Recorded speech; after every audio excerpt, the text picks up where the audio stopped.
কঠোপনিষদ নচিকেতা ও যমের পারস্পরিক সংলাপের ভেতর গড়ে ওঠা এক অপূর্ব আশ্চর্য দর্শন, জ্ঞানের রত্ন ভাণ্ডার। বারবার একান্তে যার পাঠ অনির্বচনীয় আনন্দের স্রোতে ভাসিয়ে দেয়। পাঠ রেকর্ড স্বার্থে আমি একটু একটু করে আপনাদের জন্য পাঠ রেকর্ড করছি, শুধুমাত্র বাংলা সরলার্থটুকু পাঠ। ৫৫ প্রথম অধ্যায়ের তৃতীয় বল্লী।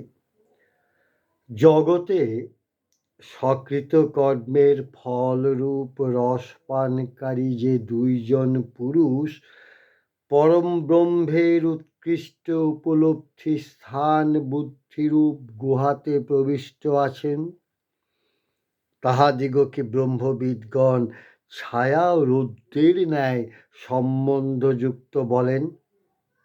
যাহারা পঞ্চাগ্নিক গৃহস্থ কিংবা তৃণাচিকেত, তাহারাও এইরূপ বলেন। এরপর আমি ৫৬তে আসছি। যজ্ঞকারীগণের দুঃখ সাগর উত্তীর্ণ হওয়ার সেতুস্বরূপ বিরাট যে নাচিকেত অগ্নি, সেই অগ্নিকে আমরা জানিতে ও চয়ন করিতে সমর্থ, আর সংসার সাগর উত্তীর্ণ হইয়া উহার অভয় পারে যাইতে ইচ্ছুক জ্ঞানার্থীগণের পরম আশ্রয় যে অক্ষর ব্রহ্ম, তাহাকেও আমরা জানিতে সক্ষম। পড়ছি কঠোপনিষদ প্রথম অধ্যায় তৃতীয় বল্লী। ৫৭ শরীরে অধিষ্ঠিত আত্মাকে মানে জীবকে রথী বলিয়া জানিও, জীবের শরীরকে রথ বলিয়া জানিও, বুদ্ধিকে রথচালক সারথি বলিয়া জানিও, এবং মনকে প্রগ্রহ লাগাম বলিয়া জানিও। এখানে একটু বাড়তি কথা বলছি। জীবের দেহ একটি রথের মতো। রথ দ্বারা যেমন বিবিধ কর্ম সম্পন্ন হয়, তেমনি দেহ দ্বারাই মানুষের বিবিধ কাজ হয়ে থাকে। প্রত্যেক রথেরই একজন স্বামী বা রথী থাকে। পূর্বোক্ত কর্মফল ভোক্তা সংসারী আত্মাই হইল দেহরথের রথী বা স্বামী। রথীর প্রয়োজন যেমন রথ দ্বারা বিবিধ কর্ম সম্পন্ন হয়, সেইরূপ জীবের প্রয়োজনে দেহ দ্বারা বিবিধ কর্ম হইয়া থাকে। রথকে সঠিক পথে চালাইবার জন্য প্রত্যেক রথে একজন সারথি থাকে। সারথি রথের প্রধান চালক। সারথি রথের গতি নির্ধারণ করে, রথকে ঠিক পথে চালাইয়া গন্তব্য স্থানে পৌঁছাইয়া দেয়। দেহরথের সারথির নাম বুদ্ধি। বুদ্ধিই মানব জীবনের লক্ষ্য নির্দেশ করে এবং বুদ্ধিই মানুষকে উক্ত লক্ষ্যে পৌঁছিবার প্রকৃত পথে চালাইয়া নেয়। মানুষের মনে স্বভাবতই বিবিধ সংকল্প বিকল্প উপস্থিত হয়। মনের এই সংকল্প বিকল্প বুদ্ধির সম্মুখে উপস্থিত হইলে বুদ্ধি একটিকে শ্রেয় বলিয়া ঠিক করিয়া দেয় এবং তদনুসারে কর্ম হইতে থাকে। এই কারণে বুদ্ধিকে সারথি বলা হয়েছে। ৫৮ সরলার্থ। মনীষীগণ জীবের ইন্দ্রিয় সমূহকে দেহরথের অশ্ব শব্দাদি ইন্দ্রিয় ভোগ্য বিষয় সমূহকে ইন্দ্রিয়ের বিচরণ ভূমি এবং শরীর ইন্দ্রিয় মনযুক্ত আত্মাকে ভোক্তা বলিয়া থাকেন। এরপর ৫৯ যাচ্ছি। যে পুরুষের বুদ্ধিরূপ সারথি বিবেকহীন এবং সর্বদা অসংযত মনের সহিত যুক্ত, তাহার ইন্দ্রিয় সকল সাধারণ সারথি দুষ্ট অশ্বের ন্যায় তাহার বশে থাকে না। মনে হয় এর বৃহৎ অর্থ প্রকাশের প্রয়োজন নেই আমার শিক্ষিত পাঠক ও শ্রোতার জন্যে।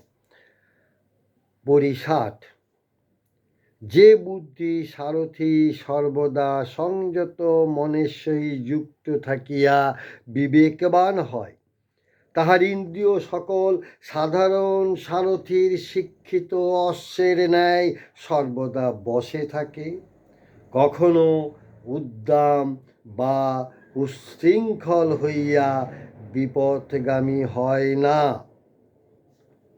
61, যে ব্যক্তির বুদ্ধি বিবেকহীন অর্থাৎ সৎ নির্ণয়ে অসমর্থ, যাহার অসংযত মন ইন্দ্রিয় দমনে অক্ষম এবং সেই হেতু সর্বদা অপবিত্র, সেই ব্যক্তি কখনো অক্ষর ব্রহ্মপদ প্রাপ্ত হয় না, বরং জন্ম মরণ প্রভাবিত সংসারকেই প্রাপ্ত হয়। ইন্দ্রিয়গণ অবশীভূত হইলে তাহার কি ফল হয়, এই শ্লোকে সেটাই বলা হয়েছে। যে ব্যক্তির বুদ্ধি সত্য উপলব্ধি করিতে না পারিয়া সৎ নির্ণয়ে অসমর্থ হয়, তাহার মনও কখনো সংযত হয় না। মন অসংযত হলে ইহার ইন্দ্রিয় দমনের শক্তি থাকে না, ফলে ইন্দ্রিয় সকল দুর্দমনীয় উচ্ছৃঙ্খল হইয়া সেই পুরুষকে নানা পাপ কার্যে লিপ্ত করে।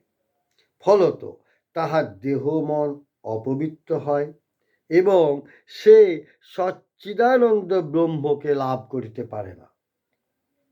ব্রহ্মকে লাভ করিতে অসমর্থ হইয়া সেই ব্যক্তি সংসারকেই প্রাপ্ত হয় এবং সুখ দুঃখ দ্বন্দ্ব বিরোধ অজ্ঞান মৃত্যুময় প্রাকৃত জীবন যাপন করে। এই প্রকার জীবনকেই এই স্থলে সংসার বলা হয়েছে।